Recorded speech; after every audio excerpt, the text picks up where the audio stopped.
with girls, the girls with girls. I want to see some curl girl magic. Here universal, it's cosmic. Hair is so loud and hypnotic. I want to see some curl girl magic. So shake your afro to an afro beat. Hair is curly so naturally. You're beautiful, left me buzzing. And all of them there I got your need. So let's get some curl girl magic. Curl Fete October, it started. Girls with curls, we are here for it. Don't blush, you're beautiful, darling. Girls with curls. Girls with curls, girls with. I want to see some curl girl magic. Hair universal, it's cosmic. Hair is so loud and hypnotic. And welcome to another podcast. This is season 1, episode 3 of Curlversations. And with me today, I have a few of our team members, Jazzy Jazz, Jamila, and Tanisha. So we're going to be talking a bit about Curl Fete, which will be going down on October 1, and that is a Saturday from 10 a.m. Airport time, guys. 10 a.m. Make sure you see yourself there. Get ready, get your hairstyles done, get your outfit ready, and be there by 10 because we have a lot of activities ready for you guys, a lot of different workshops available, and the vendors, they're going to be there. I don't even know the number right now. Right now it's over 100, I heard, but there are going to be a lot of vendors, great sales for you to get yourself in on. So Curl Fete is not something you want to miss. And this year we also have our kids section. So if you have your little one and you want to go around, walking around to the different stalls, you can leave your child in the kiddies section. There'll be face painting, bouncy castles, ice cream, popsicles, everything that the kids like. You just go there, you drop them off, they'll be well supervised, and when you're ready to get them, you just go right back to the kiddie section and you pick up your child. So, moving on, the topic for today is natural hair fails, and that is unpopular opinions about going natural hair in schools or work, and self-image and natural hair. So, I don't want to be the one talking a lot on this podcast. So you guys, please jump in and let me know, how do you guys feel about natural hair, how it's being treated in schools, at work, and so forth. Have you guys experienced that while you were attending schools? Anyone have told you anything about your hairstyle at work? What has been your experience thus far? Hey everyone, it's Jamila here. So with natural hair, one thing I've noticed, and I've been working for about 6 years now, one thing that I've noticed is that people with natural hair are always asked to keep their hair neat and professional, but nobody ever takes the time to define what exactly do you mean by keeping natural hair neat and professional. Mm-hmm. And so that is something that all companies should look into, because they're even bold enough to put it in their policies. Without in their policies? Yes, girl. I ain't gonna call names, but it's no, we ain't calling names. We ain't calling names, but no, I've seen places with the policy. Yep. Wow. So in your mind, when you hear they say, to keep it neat, how do you interpret that? Is my hair not neat? Yeah. So neat has an obviously neat has an aesthetic. So neat means slick back, ideally straight, all in one place. And obviously, natural hair or kinky curly hair can't always conform to that. Mm-hmm. I have that struggle trying to get edges. Edges never stay. But they have a particular aesthetic, and most times it appeals to the straighter hair when they're talking about neat, and that's why they prefer to have persons who are of another race, apart from Indian or with the straight hair. They prefer to have those persons with straight hair or with styles that kind of look like that. But I can say, in all fairness, I've worked at places where previously things were much more strict, where black girls they have their hair straight, and now and they were not allowed to have afros, and now you're getting a little bit more leniency, where I can get my curls, I can get my twist outs, whereas before that was unheard of. So I think there is some change in attitude. Sadly, I believe this is to expound on what Jazz just said. As it relates to the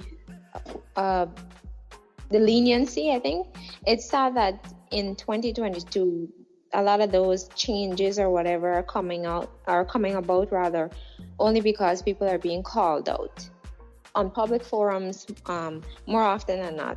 It's not a case where they're taking the time to sit back and say, well, look, maybe we should be more open-minded or take people's feelings into account or whatever.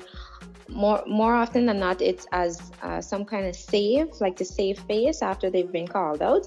And it's really sad that, as Jazz said, we have a long way to go, and this is where we're at. But I guess we can just be thankful for the progress regardless. Yeah.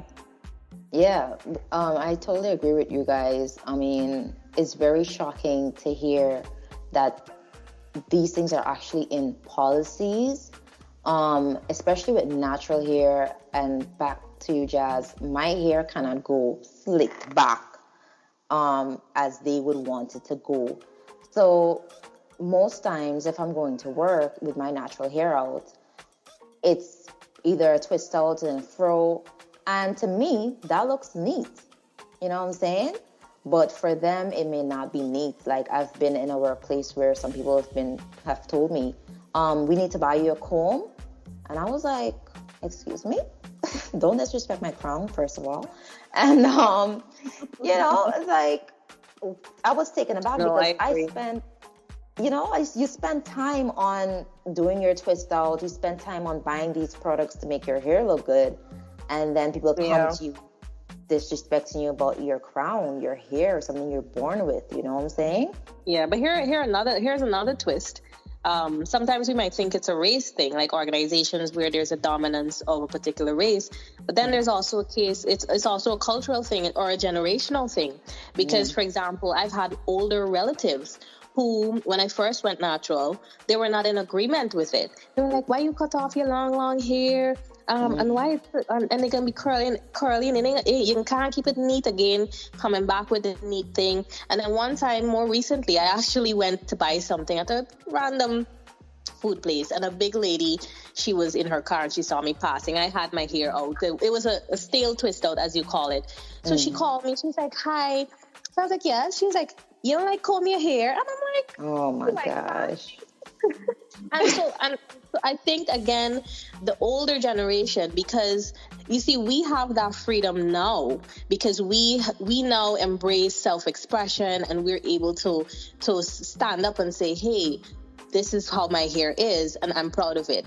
But, the older generation, our own race included, well, Black within the Afro race as well, they still have a blockage based on how they were brought up as well. So I think it's a bigger issue of changing attitudes across the board, regardless of race.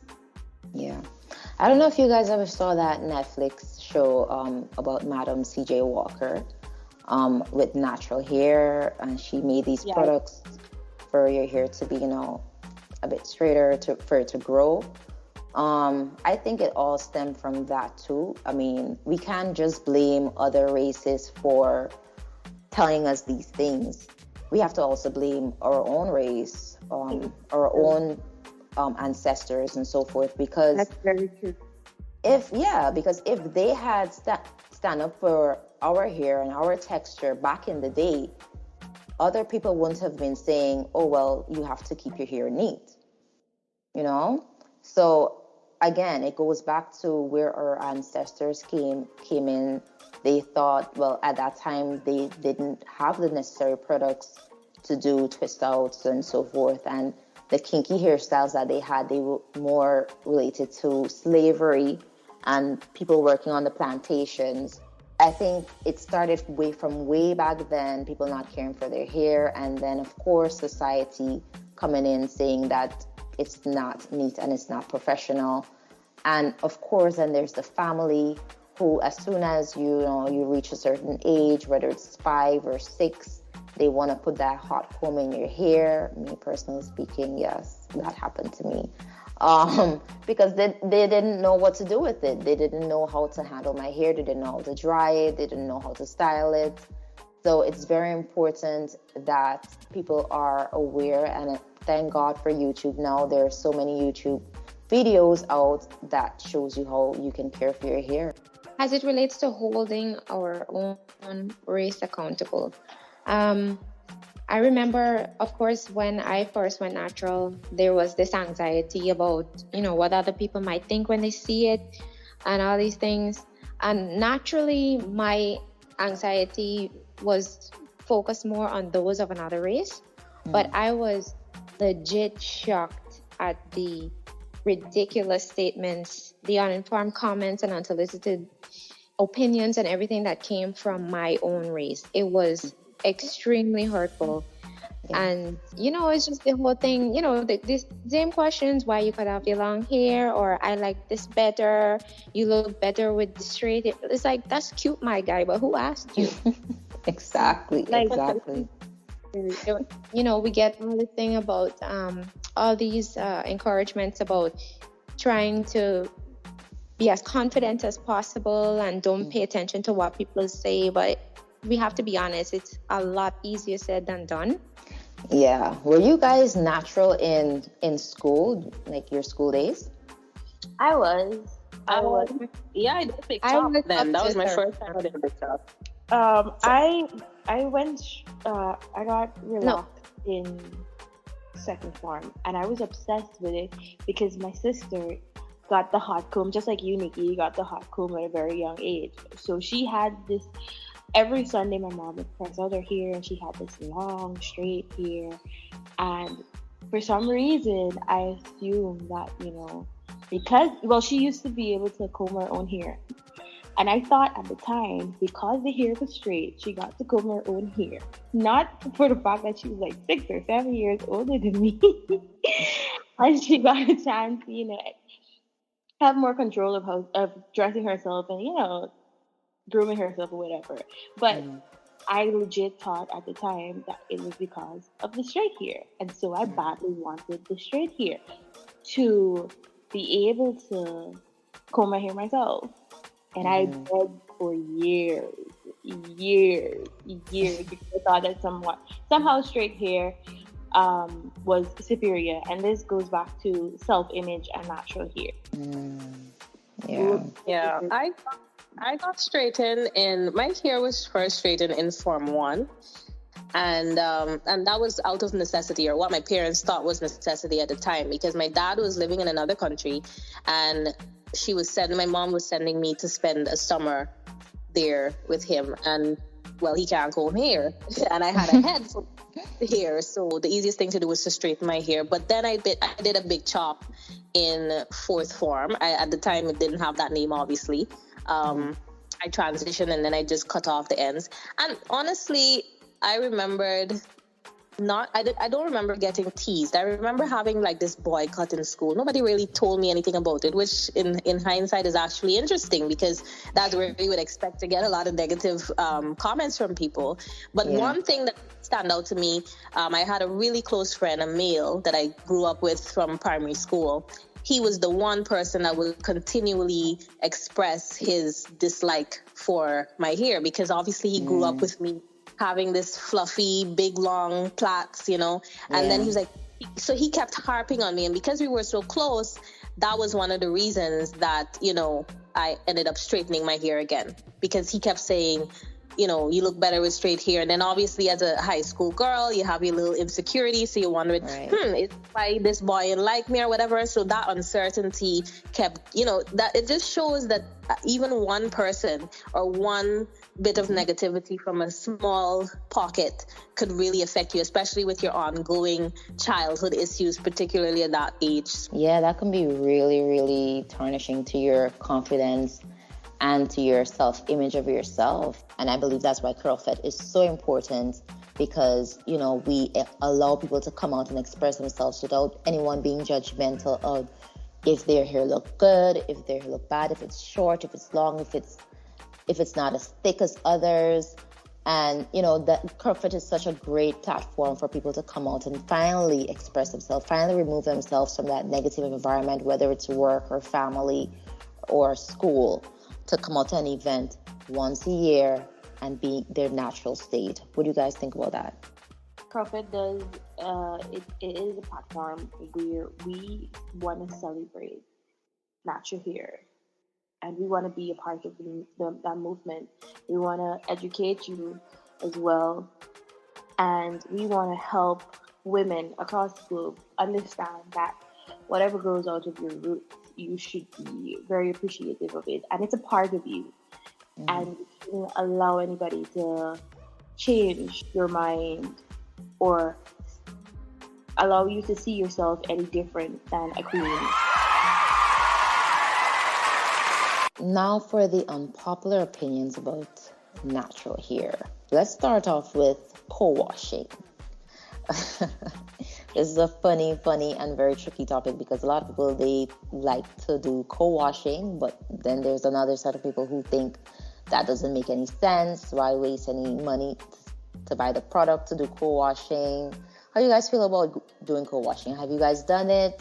I have. So for me, co-washing is conditioner washing, right? Right. For you to buy an entirely different product just because it's labeled co-wash, it's a scam. To me, it's a scam, and it's a waste of money. Just use a conditioner. So when do you use the co-wash though? For me, I use it between washes. So your girl is lazy natural, right? So nobody don't feel me when I say I wash my hair once a month. But co-wash in between. Oh, wow. Yes, I'm very surprised as a person who's always on TikTok and Instagram showing out their hair once a month. Jamila, really? Listen, I have done it all. I've been doing this for 5 years now. At this point, I am tired. The hair still survives, you know. So I don't believe in co-washing, to be honest. Really? Like, Why? My hair needs shampoo. I need to clean my scalp. I haven't done it like on a scale of 1 to 10, I've maybe done it 4 times, the whole co-wash thing. And I legit only did it because, like, let's say this afternoon I want to go somewhere and I want the curls to pop and shine or whatever. And I know, because you know, when you apply this shampoo, you may make it a bit frizzed and it would strip it and whatnot. And then you have to sit for a longer period to condition and then add oils and whatnot. So I found that if I just do the whole quick wash with the conditioner and then I apply the other stuff, you know, it's softer, quicker and whatnot. But outside of that, I really do not see the purpose of co-washing. Like Jack says, if we're being honest, if you intend to get your hair clean, your scalp clean, there's no way that the conditioner could do what the shampoo needs to do. So Exactly. My scalp still feels very dirty. So when I used to itch, you know, regular itch. I remember when you first get natural, you want to do all these things that these gurus are telling you to do. And this is where I'm going to share a lot of my unpopular opinions. So I started with the co-wash, and then I realized this ain't it. Like my hair is still my scalp needs to be clean, and I don't like if somebody next to me, I wondering if my head's smelling or you know, because I don't wash it properly or take off flakes. So I need to clean my scalp. And the other thing is, and this is where a lot of my unpopular opinions come in. I remember having really nice flourishing hair as a child, and a lot of it was brought up on things like using bergamot and all those things that people are trying to tell you not to use nowadays. So all these things with no heat and the minimum manipulation and something, I don't do that. I let my hair be natural. So a lot of the things that people prescribe, I don't subscribe to. Just so that includes co-washing. That includes, and this here, a lot of people are probably gonna side-eye me with, that includes sleeping with a bonnet. Hold on, father, hold on. Whoa. Hold on. Keep calm. Come again. That includes sleeping with a bonnet. Girl. I know. I know. I know, Girl, you can but get flack for that. I know a lot of people. I know, but I'm prepared for it because guess what? I've been doing it for years. But I also trim my hair, and I also have my hair in protective styles. My hair is healthy, at least on my standards. So the bonnet, the silk pillow, nope. How long Sorry, have and you I'm been not gonna say natural? 6 years, including 2 big chops. And so the first big chop was in 2015. My second big chop was 2 years ago, and my hair is already back to where it was when at 4 years. My hair actually grew fast. Well, I don't know how that works, but in terms of volume and length, it's already back to my shoulders within 2 years. I don't know how that happened, but again, I don't subscribe to, and I've been sleeping without the bonnet. Been doing it. So the reason I big chopped it 2 years ago was because I had texturized, and then when that started to grow out, you saw the different textures. So I just cut off the straight ends and had like maybe an inch of hair, and then now my hair is back to where it was at like my first 4-year journey. So I don't follow those rules. All of them rules, nope. I just try to keep my hair healthy. I keep it styled. I use my heat when I want to, but I also care it. I trim it. I had healthy straight hair. I have healthy natural hair. Knock on wood. Wow. Oh, here Jasmine goes thinking of my episode 1 where I was telling people about how to keep your hair healthy, and she now coming with don't wear no cotton bonnet. Nope. She's like, nope. Nope. But again, in all fairness, this is not to tell anybody to do that. It's just my personal preference, and it works for me because I know that on the flip side, I do things that can balance off as it relates to care, and I think that's what is important. You can choose what it is you think is good for your hair, but at the same time, you don't have to subscribe for anything. And I personally am a living example of that. I don't do the bonnet. Okay. And well, one popular opinion I believe, and I've said this before, don't always go to YouTube and you see someone with a different texture hair as yours and you think it's going to work for you. They have a lot of YouTubers out there. They think they know it all. They tell us, okay, what products to buy. Sometimes those products are their sponsors, so they're actually getting paid to promote that product.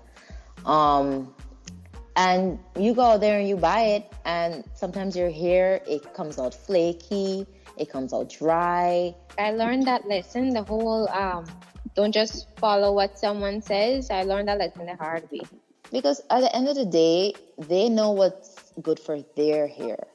They may have high porosity hair, low porosity hair, and we might have a different type of porosity, but you can't see it from looking at the video. That's something going into the whole, being inducted into the natural hair community, I was very unaware of the whole porosity thing. Mm-hmm. And of course, you're out here, you're listening to the popular YouTubers and whatnot, and just buying stuff because they said so, and probably buying stuff just because they smell good.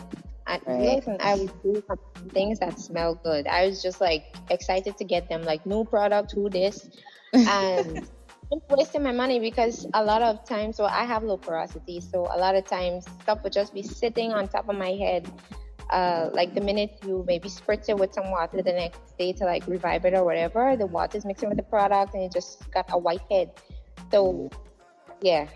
The whole thing with paying attention, doing the whole trial and error phase properly to find out what works for you is very, very important, because not doing so causes a lot of persons to just backslide and relax their hair after they've only tried the natural thing for a few months. So if you're serious about the journey, if you really want to learn about what works for you or whatever, it will take time and trial and error.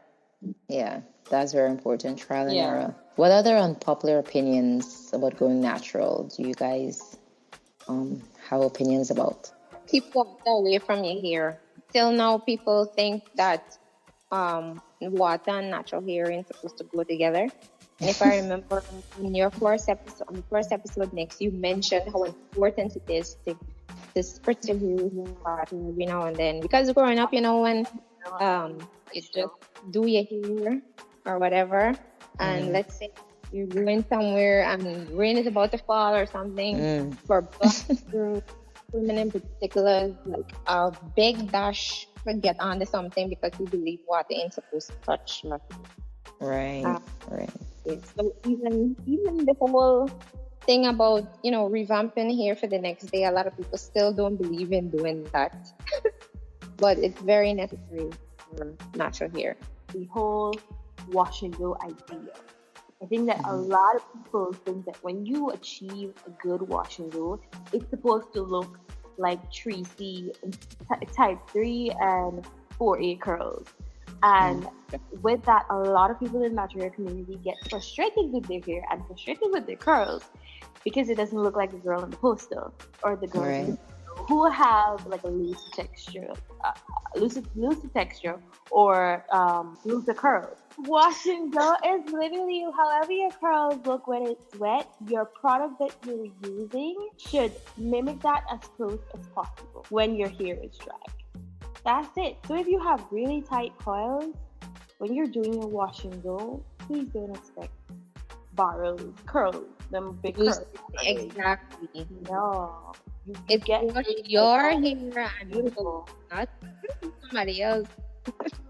Exactly. And wash and go takes time too. People say, oh, let me do a wash and go and head out of the house. But sometimes, especially your texture, you have to take time to put that gel in.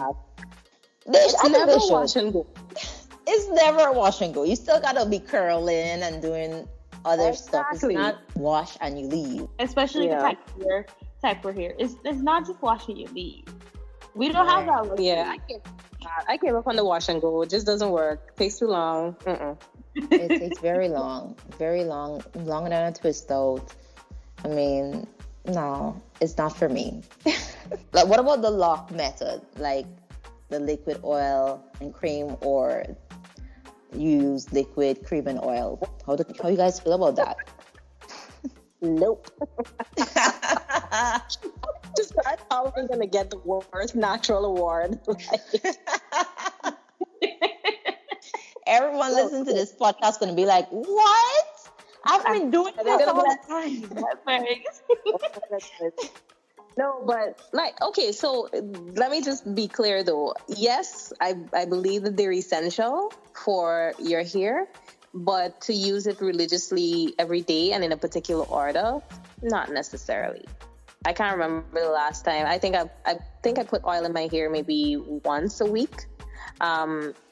And then most times I would do water, or if I have a twist out as well, I'm not gonna do or a blowout where I have my twist. I'm not gonna put water in my hair every day. So it really depends on the style that I'm doing. But then my hair will get like a good salon day on the weekend because I wash my hair and I steam my hair every week. So I don't do the lock method or the LCO method daily. No. For me, I'm still figuring out oils work for what. Because one day I came across something that was basically listing a bunch of different oils and saying which ones penetrate and which ones are sealants. And I think that's a big mistake I made. For a little while, I would just be, putting random oils in my hair, not realizing that, let's say I put one of the sealants before I put in a leave-in or something. I've basically sealed off my strands, so the leave-in conditioner will not be able to penetrate and nourish my hair the way I expect. So that's something I'm still working through. That's the beauty about this journey, is that it's so versatile. And you get to try. It's trial and error, and you find out things about your hair that you didn't even know before. And you get to me, I look at it as a study, because I compare what my natural hair care was when I was little, what my mom used to do when I had long, thick, luscious, natural hair versus what I do now.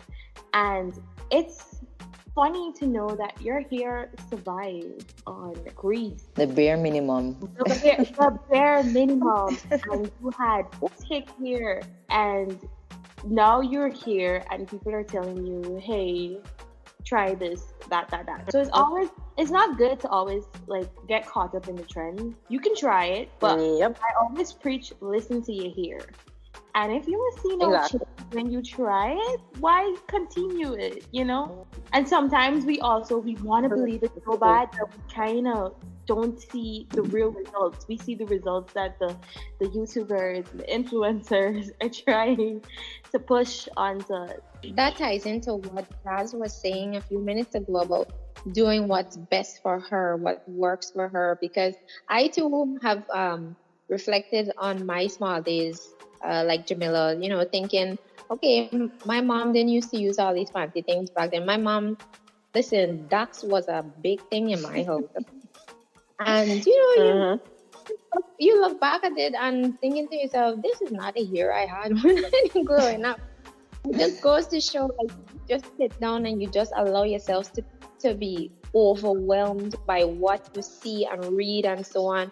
You rob yourself of the opportunity to pay attention to yourself and what works for you. It's very, very important as a part of the journey to pay attention to everything that you use. Read properly, do your research before you just end up with a whole vanity top full of unnecessary products. Well said, a whole vanity top. I'm looking at my vanity right now and it is filled with products.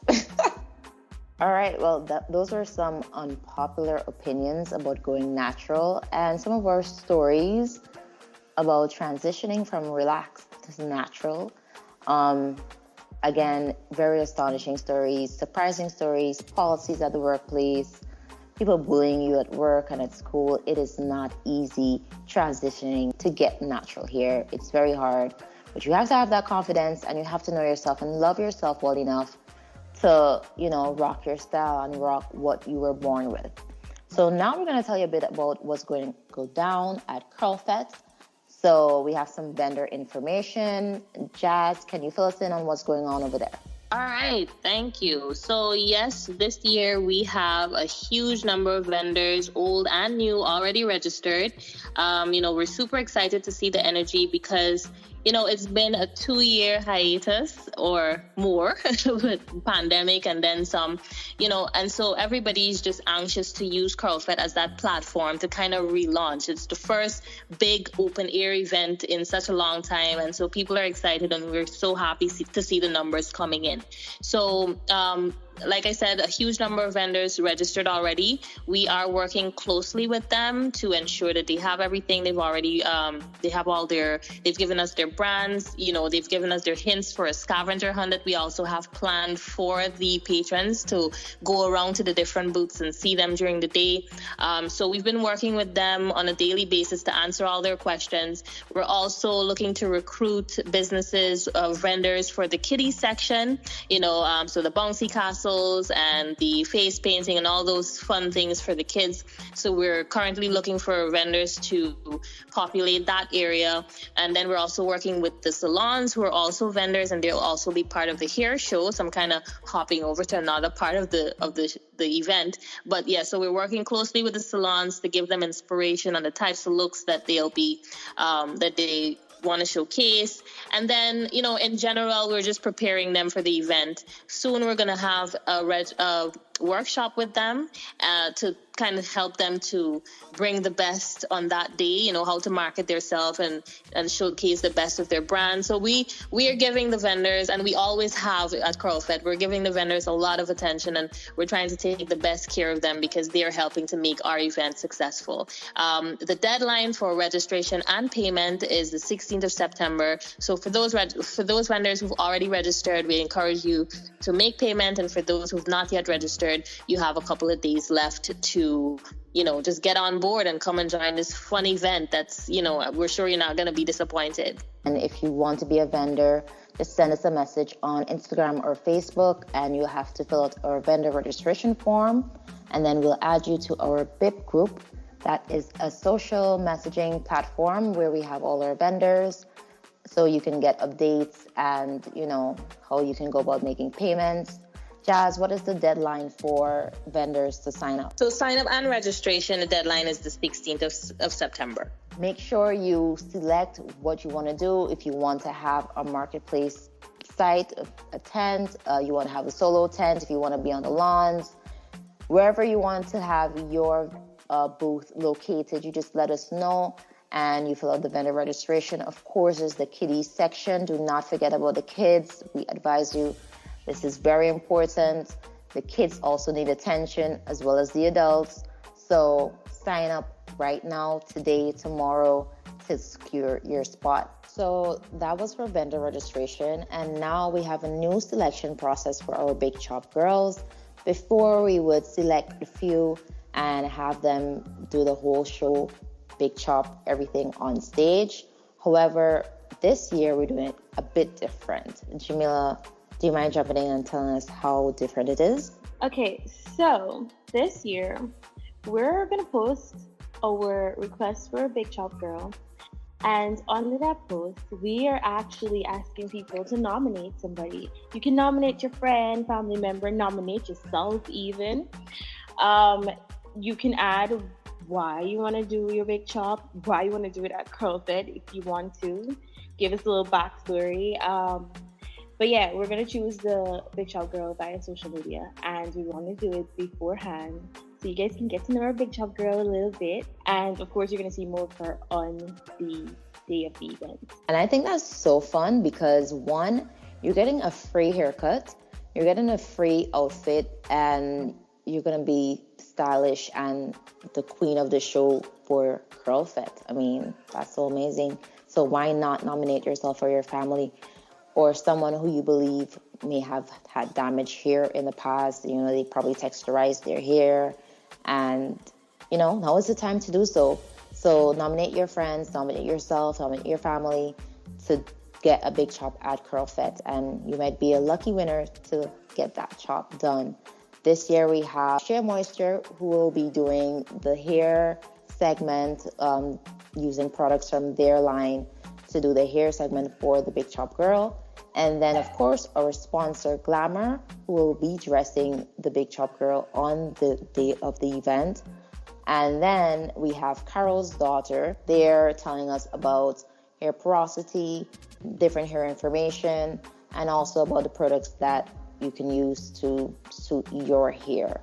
So we have a lot going on for Curlfed this year, and we really hope and we pray that you guys come out, and yeah, we just have a vibe. It's been 2 years, and of course, you already know the theme is loud. Guys, say it with me. The theme is loud. Yes. So guys, come out, be loud, dress loud, makeup loud, everything loud. And we'll see you there. Again, thank you so much for listening. We learned a lot. We talked about a lot. And be sure to join us on the next podcast. We are on SoundCloud and on YouTube. Just type in Curlfed and follow our channels. Tick the notification bell to be alerted when we drop a new video. But until next time, bye and peace. See you at Curlfed, Promenade Gardens, 10 o'clock. See and be there. Girls with pearls, girls with pearls, girls with. I want to see some curl girl magic. Hair universal, it's cosmic. Hair is so loud and hypnotic. I want to see some curl girl magic. Wait.